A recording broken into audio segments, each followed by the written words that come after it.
Hey guys, and welcome back to How Logical.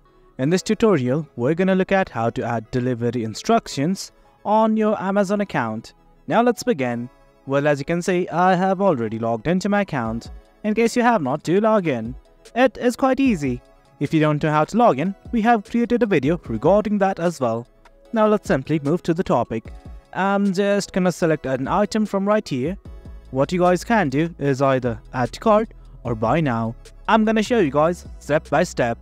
I'm gonna click on add to cart right now, and from here, as you can see, the item has been added to my cart. Now I'm simply gonna proceed to check out.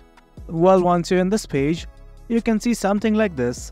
Initially, it's gonna ask you to choose a shipping address. Currently, as you can see, I have two addresses available. And from here, you guys can see something like delivery instructions. Click on the button right here, and from there, something like this will open up.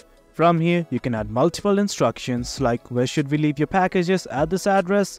You can scroll down, here's security code and everything.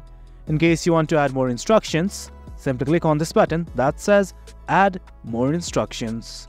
And as you can see, there are multiple options from which you can add instructions. Once everything's okay, simply hit on the button that says save instructions. And guys, that's it. That's how we add delivery instructions for your Amazon package or simply in your Amazon account. Hope you guys found this video informative, and for more content like this, do remember to hit like, share and subscribe. Your support fuels us. Until next time, thank you.